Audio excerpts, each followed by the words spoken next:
வெட்டெக் தமிழ் நண்பர்களுக்கு வணக்கம். வணக்கம். இந்த வீடியோல நாம எத பத்தி டிஸ்கஸ் பண்ண போறோம் அப்படின்னு பார்த்தீங்கன்னா, தற்போதைய தலைமுறைக்கும், வருங்கால சந்ததிக்கும் கால்நடைகள் மூலமா உற்பத்தி பண்ணக்கூடிய பொருட்கள், குறிப்பா என்னன்னு பார்த்தீங்கன்னா, இறைச்சி மற்றும் பால். அதுல வந்து எந்தவித பாதிப்பு இல்லாமல் எப்படி நாம உற்பத்தி பண்ண போறோம், அத பத்தி தான் இந்த வீடியோல நாம டிஸ்கஸ் பண்ண போறோங்க. சார் வணக்கம் சார். வணக்கம். சார் இப்போ வந்து அ இறைச்சி மற்றும் பால் அத வந்து எந்தவித பாதிப்பு இல்லாமல் உற்பத்தி பண்ணணும் அப்படிங்கிறதுக்கான தேவை என்னங்க சார்? ஸோ, இப்போ வந்து நீங்க என்ன சொன்னீங்கன்னா, பாதுகாப்பான முறையில பால் மற்றும் இறைச்சி பொருட்கள உற்பத்தி பண்ணணும் அப்படின்னு நீங்க சொல்லியிருக்கீங்க. அது மூலமா தான் எதிர்காலத்தில சந்ததிகள நம்ம வந்து பாதுகாக்க முடியும்னு சொல்லியிருக்கீங்க. அதற்கான தேவை ஏன் ஏற்படுது அப்படின்னு பார்த்தீங்கன்னா, நீங்க கேட்டதிலேயே ஒரு விஷயம் இருக்கு. இப்ப இருக்கிற அ பால் பொருட்கள், அப்புறம் வந்து உணவு, இறைச்சி பொருட்கள் உணவு எல்லாத்துலயுமே வந்து கொஞ்சம் பாதுகாப்பு குறைபாடுகள் இருக்குது அப்படிங்கிறத வந்து அது வந்து உணர்த்துதுங்க. ஸோ, இத பத்தி நம்ம விரிவா பார்க்கறதுக்கு முன்னாடி, இப்போ இந்த வீடியோவுக்கான ஒரு காரணகர்த்தா அ யாரு அப்படின்னு பார்த்தீங்கன்னா, நம்முடைய மதிப்புக்குரிய வேளாண் விஞ்ஞானி நம்மாழ்வார் அவர்கள் தாங்க. அவருக்கு வந்து முதல்ல நம்முடைய வணக்கத்த தெரிவிச்சுட்டு, அதுக்கப்புறம் நம்ம இந்த வீடியோக்குள்ள போலாங்க. அதாவது ஆரம்ப காலகட்டத்தில உலகம் பூராமே பார்த்தீங்கன்னா, விவசாயம் அப்படிங்கிறது இயற்கை முறையில நடந்துட்டு ம். இருந்துச்சுங்க. ஸோ, எந்த ஒரு கெமிக்கல்ஸ் எதுவுமே யூஸ் ம். பண்ணாம தான் பண்ணிக்கிட்டு இருந்தாங்க. இந்தியாவிலயும் அதான் நடந்துச்சுங்க. அதாவது சுதந்திரத்துக்கு அப்புறம் பார்த்தீங்கன்னா, இந்தியாவுல மக்கள் தொகையோட பெருக்கம் வந்து வேகமா ம். ஆமா. வளர்ந்துகிட்டே இருந்ததுங்க. அதுக்கு ஒரு முக்கியமான காரணம் என்னன்னு கேட்டீங்கன்னா, மருத்துவத் துறையில ஏற்பட்ட ஒரு புரட்சி. அது மூலமா பார்த்தீங்கன்னா, மக்களுடைய வாழ்க்கையுடைய ஆயுள் காலம் வந்து அதிகமாயிட்டே போச்சுங்க. அது மூலமா வந்து பார்த்தீங்கன்னா, மக்கள் தொகையும் வந்து அதிகமாயிட்டே வந்தது. ஸோ, பெருகி வரக்கூடிய மக்கள் தொகைக்கு தகுந்த மாரி வந்து நம்ம உணவுப் பொருள உற்பத்தி பண்ணணும். இல்லன்னா என்ன ஆகும்னு கேட்டீங்கன்னா, பஞ்சம் ஏற்படும். ஸோ, அதுக்காக என்ன பண்ணாங்க அப்படின்னு கேட்டீங்கன்னா, 1960 காலகட்டத்தில 3வது ஐந்தாண்டு திட்டத்தில பசுமை புரட்சி அப்படிங்கிறத ஒண்ணு கொண்டு வர்றாங்க. அதாவது ஐயா எம்.எஸ். சுவாமிநாதன் வேளாண் விஞ்ஞானி அவருடைய தலைமையில ஒரு குழு அமைக்கப்பட்டு, இந்த பசுமை புரட்சிய வந்து கொண்டு வராங்க. Green revolution. இது என்ன பண்றாங்க அப்படின்னா, அதுக்கு முன்னாடி நம்ம வந்து பாரம்பரியமான நம்ம விதைகள் தான் வந்து நம்ம பயன்படுத்திட்டு இருந்தோம். ம். அதில பார்த்தீங்கன்னா, உற்பத்தி வந்து கம்மியா கம்மியா இருந்துச்சு. தான் இருக்குது. ஸோ, அதுக்காக நம்ம வந்து உணவுப் பொருள அதிகப்படுத்தணும். அதாவது குறைந்த பரப்பளவுல நம்ம சாகுபடி செஞ்சு, அதிக அளவுக்கு நம்ம உணவுப் பொருள உற்பத்தி பண்ணணும். அப்பதான் அந்த பெருகி வரும் மக்கள் தொகைக்கு நம்ம ஈடுகட்ட முடியும். உணவளிக்க முடியும். ஸோ, அதுக்காக என்ன பண்ணாங்கன்னா, இந்த பசுமை புரட்சிய கொண்டு வராங்க. அதுல வீரியமிக்க விதைகள வந்து நம்ம இறக்குமதி பண்றாங்க. அல்லது வந்து உருவாக்குறாங்க. ம். ஹைபிரிட் விதைகள வந்து ஆமாங்க. உருவாக்குறாங்க. அதே மாரி பார்த்தீங்கன்னா, நெறைய உரங்கள் வேகமா வளர வைக்கிறதுக்காக உரங்கள், செயற்கை உரங்கள், யூரியா இந்த ம். மாரி விஷயங்கள்லாம் வந்து இறக்குமதி பண்றாங்க. அல்லது உற்பத்தி பண்றாங்க. அதுக்கடுத்து என்ன பண்ணாங்கன்னா, இந்த செடிகள்ல பூச்சிகள் இதெல்லாம் வந்து ம். ம். தாக்குதல் ஆமாமா. ஏற்படுத்தும். நோய்கள்லாம் வரும். அத வந்து தடுக்கிறதுக்காக பார்த்தீங்கன்னா, பூச்சிக்கொல்லிகள், பூச்சிக்கொல்லிகள். அப்புறம் வந்து இந்த ஆன்டிபயாட்டிக் மருந்துகள் இதையெல்லாம் வந்து கொண்டு கொண்டு வர்றாங்க. வராங்க. இதெல்லாம் வந்து இப்ப ரொம்ப வைடு ஸ்ப்ரெட்டா வந்து எல்லா வேளாண் நிலங்கள்லயும் வந்து பயன்படுத்த ஆரம்பிக்கிறாங்க. இது மூலமா என்ன ஆகுதுன்னு பார்த்தீங்கன்னா, நல்லா வந்து மகசூல் வந்து பெருகுதுங்க.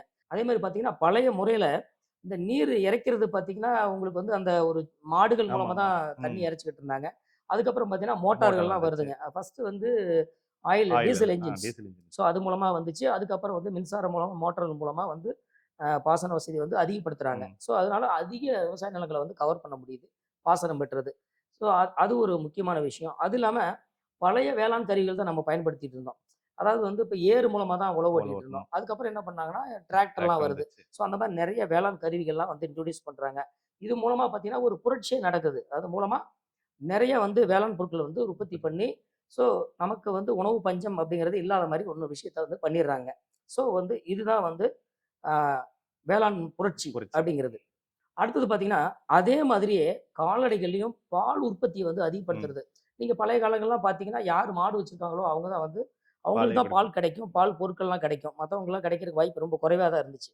ஆனா, அதுக்கு ம் வெண்மை புரட்சி அப்படின்னு ம். ஒண்ணு வந்து கொண்டு வராங்க. இது பார்த்தீங்கன்னா 4வது ஐந்தாண்டு திட்டம். அதாவது 1970 காலகட்டங்கள்ல இந்த திட்டத்த வந்து கொண்டு வராங்க. ஆப்பரேஷன் ஃப்ளட் அப்படின்னு அதுக்கு ம். பேருங்க. இத வந்து நம்ம விஞ்ஞானி டாக்டர் வர்கீஸ் குரியன் தான் வந்து இத மொதல்ல வந்து ஆரம்பிக்கிறாருங்க குஜராத்ல. இதுல மூலமா பார்த்தீங்கன்னா, என்டிடிபி அதாவது நேஷனல் டெய்ரி டெவலப்மென்ட் போர்ட் அப்படின்னு ஒண்ணு அமைச்சு, இந்தியா பூரா வந்து பார்த்தீங்கன்னா, பால் உற்பத்தி வந்து அதிகப்படுத்துறாங்க. எப்படி வந்து வேளாண்மையில வந்து உற்பத்தி அதிகப்படுத்துறதுக்காக வந்து கலப்பின விதைகள கொண்டு விதைகள வந்தாங்களோ, கொண்டாந்தாங்களோ, வீரிய விதைகள கொண்டு வந்தாங்களோ, அதே மாரி வந்து கலப்பின மாடுகள நம்ம வெளிநாட்டிலருந்து கொண்டு கொண்டு வந்து, அதோடைய உற்பத்தி திறன வச்சு, இங்க இருக்கிற மாடு கூட கிராஸ் பண்ணி, கலப்பின மாடுகள உருவாக்கி, அதிக அளவுக்கு வந்து பால வந்து உற்பத்தி பண்றாங்க. அதனால பார்த்தீங்கன்னா, இப்போ இந்தியா வந்து பார்த்தீங்கன்னா, பால் உற்பத்தியில உலகத்திலே நம்பர் 1 நம்பர் 1 இடத்துல ஃபர்ஸ்ட்டா இருக்கு. இருக்கு. அதே மாரி வந்து தன்னிறைவா இருக்கு. உங்களுக்கு 24 மணி நேரம் எப்ப போனீங்கனாலும் இப்ப வந்து பால் கிடைக்கக்கூடிய ஒரு சூழ்நிலை இருக்கு. ஸோ இந்த ஒரு தன்னிறைவை ஏற்படுத்துறது ஆப்ரேஷன் ஃப்ளட். அதுதான் வந்து காரணங்க. நமக்கு தேவையான அளவுக்கு தண்ணீர் அடைஞ்சிட்டோம். இப்ப இதையவே நம்ம தொடர்ந்து செஞ்சுட்டு இருக்கலாம். ஏன் திடீர்னு இயற்கை முறை, ஆர்கானிக் ஃபார்மிங் இது மாரி ஏன் போகணும்? அதோட தேவை என்ன நமக்கு? ஸோ ஏன் நம்ம வந்து இந்த இயற்கை வேளாண்மை, இந்த ஆர்கானிக் ஃபார்மிங் அத நோக்கி நம்ம போகணும் அப்படின்னு பார்த்தீங்கன்னாங்க, இந்த மாரி நம்ம தொடர்ச்சியா நான் ஏற்கனவே சொன்ன மாரி, தொடர்ச்சியா நிலங்கள்ல உரங்களையும், அதே மாரி வந்து பூச்சிக்கொல்லி மருந்துகளையும், ம். களைக்கொல்லிகளையும், இந்த மாரி ஆன்டிபயோட்டிக்ஸ் எல்லாம் தொடர்ச்சியா போட்டுட்டே இருக்கோம். இதனால என்ன ஆகுது அப்படின்னு சொன்னா, இந்த மண்ணுல வந்து நச்சுத்தன்மை வந்து கூடிருச்சுங்க. ம். இப்ப வந்து நம்மாழ்வார் அதான் சொல்றாருங்க. ஸோ மண் அப்படிங்கிறது வெறும் ஒரு தரை மட்டுமல்ல, அது வந்து கோடிக்கணக்கான நுண்ணுயிர்கள் வாழக்கூடிய ம். ஒரு வீடு. ஸோ அத நல்லா சுவாசிக்க விட்டா தான் மண் வந்து ஆரோக்கியமா இருக்கும் அப்படிங்கிறாரு. இல்லை என்றால் மண் மலடாகி விடுங்கிறாரு. கிட்டத்தட்ட நம்ம மலட்டுத்தன்மையை நோக்கி நம்ம வந்து போயிட்டுருக்கோம். போயிட்டோம். ஸோ இப்ப என்னன்னா, இந்த மண் ஆரோக்கியமா இருந்தா தான், அந்த மண்ணுல விளையிற செடிகள் எல்லாம் ஆரோக்கியமா ஆரோக்கியமா இருக்கும். வளரும். அதுல கிடைக்கிற நம்ம தானியங்கள் தானியம் ஆரோக்கியமா கிடைக்கும். அத சாப்பிடுற நம்முடைய நாமளும், நம்முடைய கால்நடைகளும் ஆரோக்கியமா இருக்கும். இருக்கும். அப்ப அது மூலமா தான் அந்த கால்நடைகள் நல்ல ஆரோக்கியமா இருந்தா தான், அந்த கால்நடையிலிருந்து கிடைக்கக்கூடிய இந்த பால், இறைச்சி இதெல்லாமும் நமக்கு ஆரோக்கியமா இருக்கும். ஸோ அது மூலமா தான் நம்முடைய ஆரோக்கியம் வந்து மேம்படும். ஸோ மனிதன் நல்ல ஆரோக்கியமா வாழணும்னா, கண்டிப்பா மண் வந்து பாதுகாப்பா இருக்கணும். ஸோ அதனால தான் நம்ம இந்த இயற்கை விவசாயத்த நோக்கி நம்ம வந்து போயிட்டு இருக்கிறோங்க. ஸோ இந்த இயற்கை விவசாயத்த முறையா இந்த உலகத்துக்கு அறிமுகப்படுத்துனது, இது சம்மந்தமா நெறைய விஷயங்கள வந்து ஆராய்ச்சிகள் எல்லாம் பண்ணுனது. இது நெறைய விஷயங்கள வந்து சொன்னது யாரு அப்படின்னு பார்த்தீங்கன்னா, மசினோபு ஃபுகாகா அப்படின்னு சொல்லி ஒரு ஜப்பான் விஞ்ஞானிங்க. ஸோ இவர் வந்து இந்த ஃபெர்டிலைசர்ஸ் இந்த மாரி உரங்கள், இந்த பூச்சிக்கொல்லி மருந்துகள்னால என்னென்ன பாதிப்பு வருது அப்படிங்கிறத உணர்ந்து, இந்த இயற்கை விவசாயத்த நோக்கி போகணுங்கிறோட இம்பார்ட்டன்ஸ் வந்து உலகத்துக்கு வந்து சொல்றாருங்க. இவரு என்ன சொல்றாரு அப்படின்னு பார்த்தீங்கன்னாங்க, டூ நத்திங் ஃபார்மிங் அப்படிங்கிறது தான் இவரோட சிஸ்டம். அதாவது எதுவும் செய்யாத வேளாண்மை. அதான் வந்து இயற்கை வேளாண்மை. நீங்க அந்த நிலத்தில உழவுக்கூடாது, எந்த உரமும் போடக்கூடாது, பூச்சிக்கொல்லி அடிக்கக்கூடாது. அதில விளையிற புல்லு இதையெல்லாம் வந்து அதையே வந்து அதுக்கு உரமா வந்து நீங்க பயன்படுத்திக்கணும். ஸோ அதில தான் நீங்க விதைய போட்டு வளர வச்சு நீங்க வந்து பயன்படுத்தணும். அப்போ வந்து பார்த்தீங்கன்னா, அந்த மண்ணுல இருக்கிற எல்லா நச்சுத்தன்மையும் வந்து போயிரும். ஸோ நார்மலுக்கு வந்துரும். அந்த மண்ணு வந்து ஒரு செறிவூட்டப்பட்ட ஒரு சிறந்த ஒரு ஆர்கானிக் மண்ணா ம். இயற்கையாவே மாறிரும். அப்படின்னு வந்து அவரு சொல்றாரு. இது மாரி நம்ம இப்ப இனிமேல் பண்ண முடியாதுல்ல. ஏன்னா ஆல்ரெடி நம்ம ஒரு இப்ப மாடர்னைஸ் வந்துட்டோம். மாடர்னைஸ் வந்ததுனால திரும்பியும் அந்த அளவுக்கு எதுவுமே பண்ணாத ஒரு விவசாயம், வேளாண்மைக்கு போ முடியாது. அது ரொம்ப சிரமம் தானே நமக்கு. இல்ல உண்ம, உண்ம. ஏன்னா இப்போ கிட்டத்தட்ட 140,00,00,000 மக்கள் வந்து இந்தியாவுல இருக்காங்க. அனைவருக்கும் நம்ம வந்து உணவு வழங்க வேண்டிய கட்டாயத்துல இருக்கோம். இப்ப இருக்கிற மாடர்ன் மெத்தட்ஸ்னால தான் இவ்வளோ சாத்தியம். நம்ம திடீர்னு வந்து இயற்கை வேளாண்மை நோக்கி போனோம்னா, உடனடியா பார்த்தீங்கன்னா, கிட்டத்தட்ட ஒரு 10 ஆண்டுகளுக்கு கடுமையான உணவு பற்றாக்குறை பற்றாக்குறை ஏற்படும். ஏன்னா வரும். விளைச்சல் வந்து கண்டிப்பா குறையும். ஏன்னா, இப்ப வந்து நீங்க இந்த நிலத்த இயற்கை விவசாயத்தை நோக்கி கொண்டு போகும்போது, உடனடியாக விளைச்சல் வந்து குறையும். பூச்சி தாக்குதல் எல்லாமே அதிகமாகும். அதனால வந்து உணவு பற்றாக்குறை கண்டிப்பா வரும். ஏற்படும். இதுக்கு ஒரு சமீபத்திய உதாரணம் என்னன்னு பார்த்தீங்கன்னாக்க, இலங்கையில நடந்த ஒரு விஷயம். அவங்க என்ன பண்ணாங்க அப்படின்னு சொன்னா, டீ அதாவது இந்த தேயிலை வந்து ம். எக்ஸ்போர்ட் பண்ணணும். ஸோ எக்ஸ்போர்ட்க்கு பார்த்தீங்கன்னா, ஆர்கானிக் டீய வந்து எக்ஸ்போர்ட் பண்ணணும் அப்படிங்கிறதுக்காக என்ன பண்ணாங்கன்னா, அந்த உரம், பூச்சிக்கொல்லிகள் எல்லாமே வந்து தேயிலையில பயன்படுத்தக்கூடாதுன்னு ஒரு தடை பண்ணாங்க. அப்படி தடை பண்ணும்போது என்னன்னு பார்த்தீங்கன்னா, தேயிலையுடைய உற்பத்தி ரொம்ப குறைஞ்சு போயி, அவங்களோட பொருளாதாரமே வந்து அதில வீழ்ச்சி அடைய ஆரம்பிச்சுருச்சு. அந்நிய செலாவணியே இல்லாம போகிற அளவுக்கு போச்சு. ஆயிருச்சு. ஸோ அந்த மாரி வந்து பண்ணும்போது, இந்த மாரி பெரிய இடர்பாடுகள் வந்து இது ஒரு டிசாஸ்டராவே ஆமா. மாறிடும். அதனால என்ன பண்ணணும்னா, இத வந்து it is not too late அப்படின்னு சொல்லுவாங்க இல்லையா? இது ரொம்ப காலம் தாமதம் ஆகிடல. இப்ப இருந்து ஸ்டார்ட் பண்ணா கூட கொஞ்சம் கொஞ்சமா மாத்துனோம்னா, இன்னும் ஒரு 20, 30 ஆண்டுகள்ல வந்து அதுல கண்டிப்பா நம்ம 100% ஆர்கானிக் ஃபார்மிங் கொண்டு போயிரலாம். அப்ப ஸ்லோவா ஸ்டெப் பை ஸ்டெப் கொண்டு போம்போது, கண்டிப்பா வந்து இந்த உணவு உற்பத்திலாம் பற்றாக்குறை ம். அப்படிங்கிறத வந்து கண்டிப்பா நிவர்த்தி ம். பண்ண முடியுங்க. சார் இப்ப இருக்கிற உற்பத்தி முறையில, அதாவது நம்ம ஃபெர்டிலைசர் யூஸ் பண்றோம், ஆன்டிபயோட்டிக்ஸ் யூஸ் பண்றோம். இது யூஸ் பண்றதுனால நமக்கு என்னென்ன பாதிப்புகள் வருது? அத பத்தி கொஞ்சம் சொல்லுங்க. அதாவது ஒரு டைம் மட்டும் அத யூஸ் பண்றனால வந்து, நம்ம உடனடியா பாதிப்ப வந்து நம்ம பாத்துற முடியாதுங்க. இல்ல. இப்ப கிட்டத்தட்ட பாத்தீங்கன்னா, ஒரு 100 ஆண்டுகளா நம்ம வந்து இத வந்து தொடர்ச்சியா ஆமா. மண்ல வந்து உரங்கள் பழகிட்டோம். பழகிட்டோம். அவ்வளோதான். நம்ம வந்து யூஸ் பண்ணிக்கிட்டே தான் இருக்கிறோம். இருக்கிறோம். இப்போ லாங் டைம்ல தான் வந்து இதோட எஃபெக்ட்ட வந்து நம்ம வந்து பார்க்க முடியும். இப்ப நீங்க வந்து பேப்பர்ல பார்ப்பீங்க. உங்க சொந்தக்காரங்க, உங்க ஃப்ரெண்ட்ஸு இந்த மாரி நெறைய பேர் ஹெல்த் இஷ்யூஸ்னால வந்து ஹாஸ்பிட்டல் போறதெல்லாம் பார்ப்பீங்க. அப்ப என்னென்ன ப்ராப்ளம்ஸ வந்து நீங்க சந்திக்கிறீங்கன்னு நீங்க நெறையா தெரிஞ்சிருப்பீங்க. இதுக்கான முக்கியமான காரணம் அப்படிங்கிறது வந்து இப்போ வெளிநாட்ல வந்து இப்ப அதிகமான மேல் நாடுகள்ல வந்து அதிக ஆராய்ச்சி நடக்குது. இப்ப இந்த உரம், பூச்சிக்கொல்லி மருந்துகள், ஆன்டிபயோட்டிக் எல்லா கெமிக்கல்ஸு எல்லாத்தையும் கண்டுபிடிச்சது பார்த்தீங்கன்னா, மெயினா அமெரிக்கன்ஸ். அதான். அப்புறம் பார்த்தீங்கன்னா, யூரோப்பியன்ஸ். இவங்க தான் வந்து அதிகமா இதெல்லாம் கண்டுபிடிச்சு இதெல்லாம் பயன்படுத்துனாங்க. இப்ப அவங்களே பார்த்தீங்கன்னா, இதெல்லாம் தவறு. இதனால வந்து ஏகப்பட்ட மனிதர்களுக்கும், கால்நடைகளுக்கும், உயிர்களுக்கும் பிரச்சனை ஏற்படுது. ம். நம்ம இயற்கை நோக்கி போவோம்ன்னு சொல்லி அவங்களே வர ஆரம்பிச்சுட்டாங்க. இப்ப நாம வந்து லேட்டு தான். ரொம்ப லேட்டா தான் நமக்கு இத பத்தி ஒரு அவேர்னஸ் நம்ம ஐயா நம்மாழ்வார் மாரி இருக்கிறவங்கலாம் வந்து ஒரு எடுத்து சொல்லி தான் வந்து ஒரு விழிப்புணர்வு நம்ம மக்களுக்கு இப்ப ஏற்பட்டுட்டு வருது. இருக்கு. ஸோ இது என்ன பிரச்சனை வருது அப்படின்னு பார்த்தீங்கன்னா, இப்ப நம்ம உரம், பூச்சிக்கொல்லி மருந்து எல்லாமே வந்து இந்த மண்ணுல, செடியில வந்து நம்ம பயன்படுத்துறோம். இப்ப அந்த செடியில விளையக்கூடிய காய்கறிகள், பழங்கள், அதில இருக்கிற தானியங்கள் அதெல்லாம் வந்து அதோடைய அந்த நச்சு பொருளுடைய எச்சங்கள். கொஞ்சம். அதாவது டாக்ஸிக் ரிஸ் ரெசிடியூஸ்ன்னு சொல்றது. அந்த ஆன்டிபயோட்டிக்கு, அந்த பெஸ்டிசைட்ஸ், வீடிசைட்ஸ் அதோட ரெசிடியூஸ் இருக்கும். அத வந்து நாமளும் உணவா எடுத்துக்கிறோம், கால்நடையும் எடுத்துக்குது. அப்ப அது அந்த கால்நடைகளுக்கும், மனிதர்களுக்கும் உடம்புல வந்து பிரச்சனைகள் ஏற்படுறதுக்கு நீண்ட நாள் எடுத்துக்கும்போது பிரச்சனை ஏற்படுறதுக்கு வாய்ப்புகள் இருக்குங்க. இப்போ வந்து பார்த்தீங்கன்னா, அதில குறிப்பிட்டு சொல்லணும்னா, ரொம்ப இளம் வயது உள்ளவர்கள். சின்ன குழந்தைகளுக்கு அது குடுக்கும்போது கொஞ்சம் பாதிப்பு அதிகமா அதுக்கு தெரியும். அதேமாரி வயதானவர்களுக்கு அதிகமா தெரியும். கால்நடைகளையும் அதே மாரி தான். ஆமா. சில சமயத்தில பார்த்தீங்கன்னா, இப்போ நெறைய பேர் வந்து இந்த எதிர்ப்பு சக்தி குறைக்கக்கூடிய மருந்துகள்லாம் எடுத்துக்கிறாங்க. அந்த மாரி வந்து எடுத்துக்கிறவங்களுக்கும், அல்லது எதிர்ப்பு சக்தி குறைவா இருக்கிறவங்களுக்கும் பார்த்தீங்கன்னா, இதனால ஏற்படுற பாதிப்புகள் வந்து அதிகமா இருக்குங்க.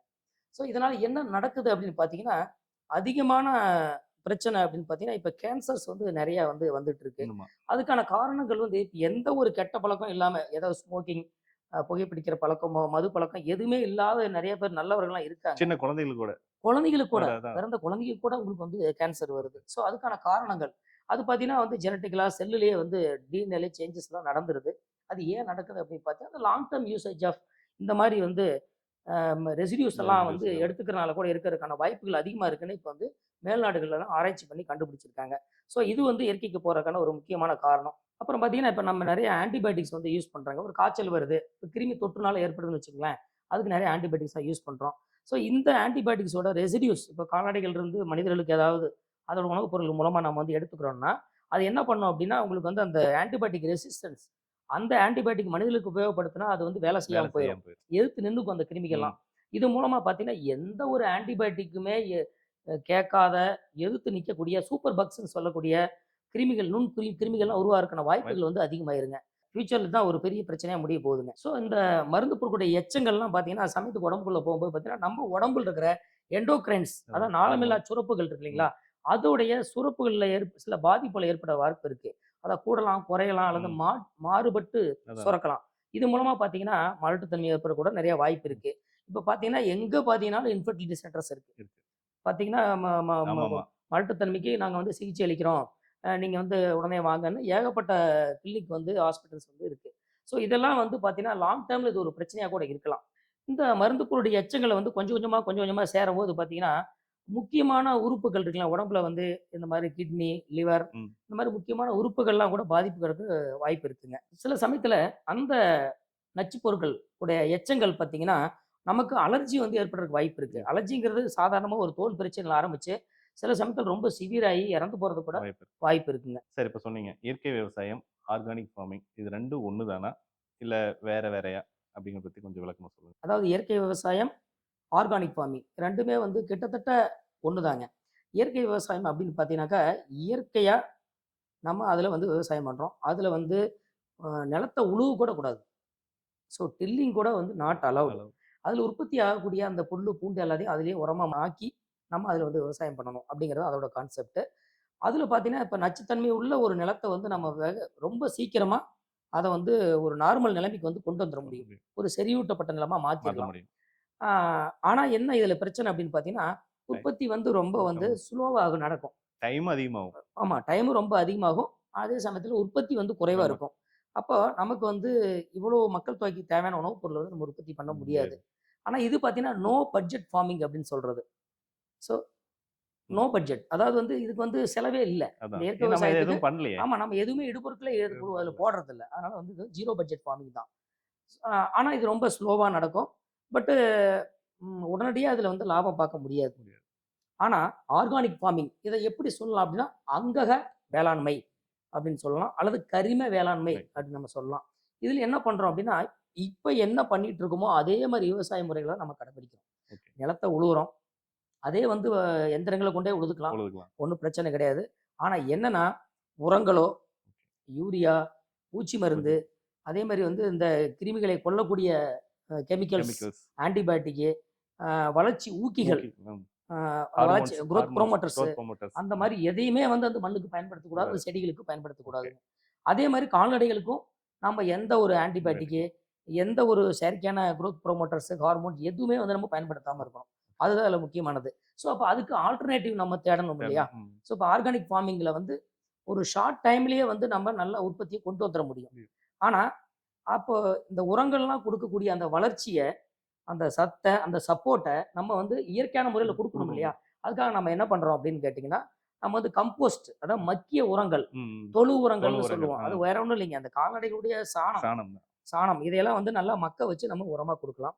அல்லது பார்த்தீங்கன்னா, மண்புழு உரம். ம். அது வந்து ரொம்ப மிகச்சிறந்த ஒரு உரம். அதாவது வந்து எந்த ஒரு செயற்கையான ஒரு நச்சு பொருட்களுமே இல்லாத ஒரு இயற்கையான உரம். அதான். அதையெல்லாம் வந்து நம்ம பயன்படுத்தலாம். இயற்கையான பூச்சிக்கொல்லி விரட்டிகள்லாம் இருக்கு விரட்டிகள். இல்லைங்களா? ம். இந்த வேப்ப எண்ணெய் இருக்கு, ம். புங்கெண்ணெய், பொங்க இலுப்பு எண்ணெய் இந்த மாரி பூச்சி விரட்டிகள வந்து நம்ம பயன்படுத்தலாம். ம். அப்புறம் பார்த்தீங்கன்னா, இந்த பஞ்சகவ்யான்னு பஞ்சகவ்யா. சொல்லுவாங்க. நீங்கலாம் நெறைய ஆமா. கேள்விப்பட்டிருப்பீங்க. அப்புறம் ஜீவாமிர்த ஜீவம். கரைசல் அப்படின்னு சொல்லுவாங்க. இது எல்லாமே பார்த்தீங்கன்னா, இயற்கையான இந்த பாக்டீரியாக்கள், இந்த இயற்கையாக நன்மை செய்யக்கூடிய கிருமிகள வச்சு நல்லா மக்க வச்சு உருவாக்கப்பட்ட பொருட்கள் தான். இதனால வந்து எந்த ஒரு எச்சங்களும் டாக்ஸிக் அந்த ரெசிடியூஸுமே நமக்கு வந்து வராது. ஸோ இதையெல்லாம் பயன்படுத்தும்போது பார்த்தீங்கன்னா, நம்ம அந்த செடிகள்ல உற்பத்தியும் நம்ம அதிகமா கூட்ட முடியும். செடிகளையும் நம்ம ஆரோக்கியமா கொண்டு வளர்க்க வர முடியும். முடியும். உற்பத்தி பண்ணக்கூடிய பொருட்களையும் நம்ம வந்து ரொம்ப ஆரோக்கியமான பொருட்களா உற்பத்தி பண்ண முடியும். அத கால்நடையில குடுக்கும்போது, கால்நடைகள்லயும் பார்த்தீங்கன்னா, அதோடைய ஆரோக்கியமும் நல்லாருக்கும். அதுல கிடைக்கிற பால், இறைச்சி பொருட்களும் பார்த்தீங்கன்னா, எந்த ஒரு எந்த நச்சுக்களும் இல்லாத இல்லாம ஒரு நச்சுக்களுடைய எச்சங்கள் இல்லாத ஒரு பொருட்களை வந்து நமக்கு கிடைக்கும். ஸோ நம்ம அந்த தாவரங்கள்லேருந்து கிடைக்கிற பொருளையும், அந்த கால்நடையிலிருந்து கிடைக்கக்கூடிய பொருளையும் நம்ம சாப்பிடும்போது, மனிதனுடைய உடம்பே வந்து ஒரு டீடாக்ஸிஃபை ஆமா. ஆயிரும். உடம்புல இன்னும் இருக்க மருந்து பொருளே நச்சுக்கெல்லாம் உள்ள போகல. ஆமா. போகலைன்னா நல்ல பொருளை குடுத்தா நச்சு பொருட்கள் தானாவே தானாவே போயிரும். வெளியாகி, நம்ம உடம்பு பார்த்தீங்கன்னா, ரொம்ப ஒரு ஆரோக்கியமா வந்து மாறிருங்க. நம்ம உடம்பு நோய்க்கு வந்து எதிர்ப்பு சக்தி வந்துரும். அந்த கேன்சர் மாரியான ஒரு பெரிய பிரச்சனைலருந்து கூட நம்ம மீண்டு வர முடியும். இன்னொரு முக்கியமான விஷயம் பார்த்தீங்கன்னா, இப்ப நெறைய அந்த ஆட்டோ இம்யூன் டிசீஸ்ன்னு ஒண்ணு நெறைய வருது. ஆமா. அதாவது வந்து பார்த்தீங்கன்னா, தன் எதிர்ப்பு எதிர்ப்பு நோய் அப்படின்னு சொல்றது. அதாவது அந்த இந்த உடம்பு வந்து தன்னையே எதிர்த்துக்குது. இதுக்கெல்லாம் என்ன ஒரு முக்கியமான காரணம் அப்படின்னு பார்த்தீங்கன்னாக்க, இந்த டாக்ஸிக் ரெசிடியூஸ் தான். இந்த வேதிப்பொருட்களுடைய எச்சங்கள் தான் வந்து இந்த பிரச்சனைக்கு முக்கியமான ம். ஆமா. காரணங்க. ஏன்னா, இன்னும் வந்து மருத்துவ உலகம் அது எதனால வருதுன்னே இது வந்து கண்டுபிடிக்க கண்டுபிடிக்க முடியாம முடியல. திணறிக்கிட்டு ஆமா. இருக்கு. ஆனா, அது முக்கியமான காரணம் இதுதான். அந்த ரெசிடியூஸ் எல்லாம் வந்து நம்மளால டிடெக்டே பண்ண முடியாது. ஆமா, கண்டுபிடிக்க கண்டுபிடிக்க முடியாது. முடியாது. ஏன்னா, ஆனா ரொம்ப பாடி டிடெக்ட் மைக்ரோ பண்ணும். லெவல்ல இருக்கும். பாடி டிடெக்ட் ஆமா, பண்ணும். ரொம்ப ம். மைக்ரோ லெவல்ல இருக்கும். ஆனா, உடம்பு வந்து அத வந்து கண்டுபிடிச்சு, அதை எதுக்குறங்கிற பேர்ல பார்த்தீங்கன்னா, நம்ம உடம்ப நம்ம அதை எதிர்த்து ஆமா, நெறைய பேர் வந்து நம்ம இதில பாதிக்கப்பட்டு, ஈவன் மரணங்கள கூட நம்ம ஆமா. சந்திச்சிருக்கோம். நம்ம சொந்தத்தில ம். தெரிஞ்சவங்கள கூட இதெல்லாம் நம்ம நெறைய பேர்த்த பார்த்துருக்கோம். சரி, நீங்க சொன்னீங்க. ம். மேலை நாடுகள்ல வந்து இப்ப பார்த்தீங்கன்னா, ஆர்கானிக் ஃபார்மிங் தான் எல்லாம் பண்ணிட்டு இருக்காங்க அப்டின்ட்டு. இப்ப நாம வந்து இப்ப தான் வந்து ஸ்டார்ட் பண்ணிட்டு இருக்கோம். இப்ப நாம வந்து அவைங்கள கம்பேர் பண்றப்ப பார்த்தீங்கன்னா, நம்ம எந்த அளவுல இருக்கிறோம்? ஆர்கானிக் ஃபார்மிங்கு, அதே மாரி ஆர்கானிக் ப்ராடக்ட்ஸ் ப்ரொடியூஸ் பண்றதுல, அதுல வந்து நம்ம எந்த அளவுக்கு இருக்கிறோம்? அதாவது இந்த கெமிக்கல்ஸ்லாம் பயன்படுத்தினால ஏற்படுற பாதிப்புகள அவங்க முன்னாடியே உணர்ந்ததுனால, அவங்க சீக்கிரமா வந்து ஆர்கானிக் ஃபார்மிங் போயிட்டாங்க. அதனால அவங்க வந்து கொஞ்சம் வேகமா முன்னேறி போயிட்டு இருக்காங்க. இப்ப நாம வந்து ஒரு ஆரம்ப நிலையில தான் இருக்கோம். இப்போ ஒரு புள்ளிவிவரத்த பார்த்தீங்கன்னா, இதோடைய டீட்டெயில் வந்து உங்களுக்கு தெரியுங்க. என்னன்னு நான் இப்ப சொல்றேன். இப்போ உலக அளவுல பால் உற்பத்தியில ஆர்கானிக் பால் பார்த்தீங்கன்னா, இந்த டெவலப் ஆன நாடுகள்ல பார்த்தீங்கன்னா, 5லிருந்து 10% வந்து உற்பத்தி பண்றாங்க. மக்கள் வந்து அந்த பால யூஸ் பண்றாங்க. ஆனா இந்தியால பார்த்தீங்கன்னா, 1% கீழ தான் ஆர்கானிக் பால் வந்து உற்பத்தி செய்யப்படுதுங்க. அதே மாரி ஆர்கானிக் இறைச்சி, அந்த உற்பத்தி பார்த்தீங்கன்னாங்க, இந்த டெவலப்டு கன்ட்ரீஸ்ல 5லிருந்து 10% வந்து உற்பத்தி பண்றாங்க. இந்தியால பார்த்தீங்கன்னா, 1% கீழ தான் வந்து உற்பத்தி பண்ணிட்டு இருக்காங்க. ஓவராலா அதாவது வேளாண்மை, அதே மாரி கால்நடை இது 2யும் சேர்த்தி மொத்த ஆர்கானிக் ஃபுட்டு பார்த்தீங்கன்னாக்க, இந்தியால 0.3% தான் வந்து இயற்கை வேளாண்மை மூலமா உற்பத்தி பண்றத சாப்பிடுறாங்க, ஆர்கானிக் மூலமா. ஆனா, உலக அளவுல பார்த்தீங்கன்னா, 5லிருந்து 6% வந்து டெவலப்டு கன்ட்ரீஸ்ல வந்து எடுத்துக்கிறாங்க. குறிப்பா வந்து யுஎஸ்ஏ பார்த்தீங்கன்னா, அதிக அளவுக்கு கன்சியூமர்ஸ் இருக்கக்கூடிய ஒரு மார்க்கெட் வந்து யுஎஸ்ஏ தாங்க. 5 டூ 6%. இப்போ ஒவ்வொரு தனி மனிதனும் எவ்வளோ ஆர்கானிக் உணவு எடுத்துக்கிறான், அதுல வந்து யார் ஹையஸ்ட் அப்படின்னு பார்த்தீங்கன்னா, சுவிட்சர்லாந்து தாங்க. இந்த ஆர்கானிக் உற்பத்திக்கு வந்து சுவிட்சர்லாந்து தான் வந்து இன்டர்நேஷனல் லெவல்ல வந்து ஒரு ஸ்டாண்டர்டே ஃபிக்ஸ் பண்ணி வச்சிருக்காங்க. அந்த ஸ்டாண்டர்ட் தான் வந்து ஒரு கோல்டு ஸ்டாண்டர்ட் மாரி. அதுக்கு அடுத்த லெவல்ல பார்த்தீங்கன்னா, ஆஸ்ட்ரியா இருக்காங்க. ம். அதுக்கு அடுத்து டென்மார்க் இருக்காங்க. எல்லாமே யூரோப்பியன் யூரோப் கன்ட்ரீஸ் கன்ட்ரீஸ் தான். தான் வந்து அதிகமா இருக்காங்க. சரி, நீங்க சொன்னீங்க. டெவலப்ட் கன்ட்ரீஸ்ல பார்த்தீங்கன்னா வந்து ஆர்கானிக் ஃபார்மிங் வந்து அதிகமா பண்ணிட்டு இருக்காங்கன்னு. அதிலேயே பார்த்தீங்கன்னா 5-10% தான் வந்து அவைங்களாலே பண்ண முடியுது. பட் ஆனா இந்தியாவுல பார்த்தீங்கன்னா, லெஸ் தென் 1% சொன்னீங்க. இப்ப அந்த லெஸ் தென் 1%லயும் பார்த்தீங்கன்னா, எந்த ஸ்டேட் வந்து அதிக அளவுக்கு பண்ணிட்டு இருக்காங்க. அப்படி அத பத்தி சொல்லுங்களேன். இந்தியாவிலயும் பார்த்தீங்கன்னா, எல்லா ஸ்டேட்லயுமே இப்ப இது ஆரம்பிச்சிருச்சு. ஆர்கானிக் ஃபார்மிங் நோக்கி எல்லாருமே போயிட்டு இருக்காங்க. அதுக்கான முயற்சியில வந்து எடுத்துக்கிட்டு இருக்காங்க. எல்லா அரசுமே பண்ணிட்டு இருக்கு. ஆனா இதுல முக்கியமா பார்த்தீங்கன்னா, இந்த சிக்கிம் நீங்க ஸ்டேட் ம், கேள்விப்பட்டிருப்பீங்க. ம், ம். 2016ல அந்த மாநிலத்த முழுமையா வந்து ஆர்கானிக் ஃபார்மிங் மட்டும் இருக்கிற ஒரு மாநிலமா வந்து அறிவிச்சு, அதுக்கான ஏற்பாடுகள் வந்து முழுமையா வந்து அவங்க வந்து பண்ணிக்கிட்டு இருக்காங்க. ஸோ சிக்கிம் தான் ஃபர்ஸ்ட் ஸ்டேட் இந்தியால சின்ன ஸ்டேட்டு. Organic farming. அதனால கொஞ்சம் ஆமா. அவங்களுக்கு அது ஈஸியா இருக்கும். ரொம்ப இயற்கை சார்ந்த ஒரு ஓ! மலை இடமும் கூட. மலைய மலை ஒட்டி மலை இருக்கிறதுனால. சார்ந்த ஒரு பிரதேசம். அதனால அது வந்து அவங்க ரொம்ப ஸ்ட்ரிக்ட்டா இம்ப்ளிமெண்ட் பண்ணிக்கிட்டு இருக்காங்க. ஆனா வந்து நீங்க கேட்டீங்க இல்லையா? 5 டூ 10% தான் பண்றாங்கன்னா, 25, 30 வருஷமா பண்ணிட்டு இருக்காங்க. ஏன்னா, நீங்க சடனா மாறுனா, நான் ஏற்கனவே சொன்ன மாரி மிகப்பெரிய ஒரு உற்பத்தி. உணவு பற்றாக்குறை ஏற்பட்டுரும். அதுக்காக தான் மேலை நாடுகள் சுலபமா பண்ணிட்டு இருக்காங்க. நாமளும் இப்பவே முன்னெடுத்தா தான், கண்டிப்பா அடுத்த தலைமுறையாவது நம்ம வந்து நம்ம நாம காப்பாற்றுறதுக்கு நாம சொன்ன முடியும். மாரி இப்ப வந்து ஒரு அட்லீஸ்ட் ஒரு இப்ப ஸ்டார்ட் பண்ணி பண்ணா தான் 20 டூ 30 வருஷத்துல ஒரு 5 டூ 10% நம்ம ரீச் பண்ண நம்ம முடியும். ரீச் பண்ண முடியும். ஏன்னா நம்ம ஒரு ஒரு பாப்புலேஷன். ஒரு நூற்றாண்டாவது ஆகும். ம். நம்ம வந்து ஒரு 75% ரீச் ஆமாங்க. பண்றதுக்கு. கண்டிப்பா. ஏன்னா ஆமா. பாப்புலேஷன் அதிகம். நம்ம கண்டிப்பா புரொடக்ஷன் வந்து டிராப் ஆகக்கூடாது. ஒரு கொஞ்சம் கொஞ்சமா நம்ம வந்து இதுல சேஞ்ச் ஆயிட்டே ஆமா. இப்ப இருக்கணும். இருக்கிற உற்பத்தி இடங்கள்ல, அதே மாரி கால்நடைகள்ல ஒரு பகுதிய மட்டும் மாத்திக்கிட்டே மாத்திட்டே வரணும். வரணும். அப்பதான் முடியும். ம். சார் இப்போ வந்து பார்த்தீங்கன்னா, ஒரு விவசாயி வந்து ஒரு 5 ஏக்கர் வச்சிருக்காரு. ஓகே. அவர் ஒரு 10 மாடு வச்சிருக்காரு அப்படின்னா, ம். இப்போ வந்து அதுல உற்பத்தி பண்ணிட்டு இருப்பார். ம். இப்ப அவரு உற்பத்தி பண்ணக்கூடிய விவசாய பொருட்களுக்கு இப்பவே வந்து லாபம் கிடையாது. ம். அதே மாரி வந்து கால்நடை பொருட்களுக்கும் பெருசா அவருக்கு வந்து லாபம் கிடையாது. ஏதோ வச்சிருக்காரு, விவசாயம் பண்ணிட்டு இருக்காரு, உற்பத்தி பண்ணிட்டு இருக்காரு. அப்படிதான் போயிட்டு இருக்கு. இப்ப நீங்க சொன்ன மாரி வந்து ஆர்கானிக் ஃபார்மிங் மாரி பண்ணுனோம்னா, உற்பத்தி கண்டிப்பா குறையும்.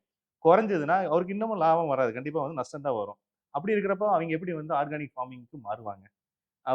அது மாறுறதுனால அவங்களுக்கு என்ன பெனிஃபிட் இருக்கும்? அத பத்தி சொல்லுங்களேன். ஸோ கண்டிப்பா. இப்ப வந்து இது ஒரு தொழில் முறையா செஞ்சுட்டு இருக்கவங்களுக்கு, இப்ப நார்மலா ஒரு நார்மல் முறையில வந்து விவசாயம் பண்ணிக்கிட்டு இருந்துட்டு, கால்நடை வளர்த்துக்கிட்டு இருந்துட்டு, அதுக்கு வந்து இந்த எல்லா இடுபொருட்கள் எல்லாமே, உரம் எல்லாமே போட்டுட்டு இருந்து, அந்த மாரி பண்ணிட்டு இருந்து திடீர்னு நிறுத்தும்போது பார்த்தீங்கன்னா, கண்டிப்பா உங்களுக்கு வந்து உற்பத்தி வந்து ரொம்ப குறைஞ்சிரும். குறைஞ்சிரும். நீங்க என்னதான் வந்து இயற்கை உரத்த போட்டாலும், உடனடியா வந்து நீங்க மாற்றம் நடந்துற போறதில்ல. உற்பத்தி வந்து பழைய உற்பத்தி கிடைக்க போறதில்ல. உற்பத்தி கண்டிப்பா கம்மியா தான் கிடைக்கும். ஆனா வந்து அவங்களுக்கு லாபம் வந்து அதனால குறைய தான் வாய்ப்பு இருக்கு. கண்டிப்பா லாஸ் தான் ஆகும். பட் ஆனா ஃபியூச்சர்ல வந்து அது வந்து கொஞ்சம் இம்ப்ரூவ் ஆகும். அந்த விளைச்சல் வந்து அதிகமாகும். மாட்டுலயும் பால் உற்பத்தி, இறைச்சி உற்பத்தி எல்லாமே வந்து அதிகமாகும் ம். கால்நடைகள்ல. அப்போ வந்து அது சரி கட்டிக்கலாம். அது மட்டும் இல்லாமங்க இந்த ஆர்கானிக்ல உற்பத்தி பண்ணப்பட்ட பாலு, இறைச்சி, அது மூலமா உற்பத்தி பண்ணப்பட்ட உணவு தானியங்கள், காய்கறிகள் எல்லாத்துக்குமே பார்த்தீங்கன்னா, இப்ப நார்மலா ஒரு கத்திரிக்காய் இருக்கு. அத வந்து பூச்சிக்கொல்லி மருந்து எல்லாமே அடிச்சு நார்மலா வர்ற ம். கத்திரிக்காய் வந்து ஒரு கிலோ ரூ. 50ன்னா, கண்டிப்பா ஆர்கானிக்ல விளைவிச்சீங்கன்னா, கண்டிப்பா ஒரு ரூ. 80க்காவது விக்கும். ம். ஒரு 25% கண்டிப்பா வந்து விலை வந்து அதிகமா தான் இருக்கும். மக்களுக்கும் ஒரு அவேர்னஸ் விழிப்புணர்வு இருக்கு. நம்ம மருந்து அடிக்காத ஒரு நம்ம ஏதாவது போறோம். ஒரு ஒரு வீட்டுக்கு போனா கூட ஒரு தோட்டத்துல அவங்க வீட்லயே ஒரு 2 செடி வச்சிருப்பாங்க. கத்திரி செடி வச்சிருப்பாங்க. சார் மருந்தடிக்காத கத்திரிக்காய் அப்படின்னு சொல்லி குடுப்பாங்க. குடுப்பாங்க. இப்போ உடனே நம்ம வந்து ரொம்ப ஆர்வமா அத வாங்கிட்டு வாங்க. வரோம். அவங்க வந்து ஒரு ரூ. 100 கேட்டா கூட குடுத்துட்டு வந்துருவோம். ஏன்னா வந்து அது மேல வந்து அது மேல ஒரு நல்ல அபிப்பிராயம் இருக்கு. அது உடம்புக்கு நல்லதுங்கிற கான்செப்ட் வந்து மக்களுக்கு விழிப்புணர்வு இப்ப இருக்கு. அத இன்னும் அதிகமா விழிப்புணர்வு நம்ம ஏற்படுத்தணும். ம். ஸோ இப்ப இந்த ஆர்கானிக் பொருட்கள் அப்படின்னு இருந்தாலே அதுக்கு வந்து ஒரு நல்ல விலை இருக்கு. ஸோ அது கூடுதல் விலை கிடைக்கும்போது, கண்டிப்பா வந்து விவசாயிக்கு லாபம் கிடைக்கிறதுக்கு வாய்ப்பு இருக்குங்க. சரி, நீங்க சொன்னீங்க. அதாவது வந்து ஆர்கானிக் முறையில உற்பத்தி பண்ண ஒரு பொருள். அதே மாரி வந்து இப்போ இப்போ வந்து கெமிக்கல் போட்டு உற்பத்தி பண்ணிட்டு இருக்கிறோம். அதாவது கத்திரிக்காய் சொன்னீங்க பார்த்தீங்களா? ம். இது 2யுமே வந்து பிசிக்கலா பார்த்தீங்கன்னா, 2 வித்தியாசம்லாம் தெரியாது. கண்டிப்பா தெரியாது. தெரியாது. கண்டிப்பா தெரியாது. தெரியாது. நீ ம். வந்து அவன் சொல்றத வச்சு தான் நம்புவோம். இது ம். வந்து ஆர்கானிக், இது வந்து அப்படின்னு சொல்லிருவான். ஆமா. அப்போ வந்து நாம அவன் சொல்றத வச்சு தான் நம்பி வாங்க முடியுமா? இல்ல ம். அதுல கவர்ன்மெண்ட் வந்து இதுக்கு ஏதாவது ரூல்ஸ் போட்டிருக்கா? ம். இல்ல ஏதாவது நம்ம சர்டிபிகேட் மாரி வாங்கணுமா? அத பத்தி கொஞ்சம் சொல்லுங்களேன். ம். கண்டிப்பா. நீங்க கேட்கிறது என்ன, வெளுத்ததெல்லாம் பாலு தான்.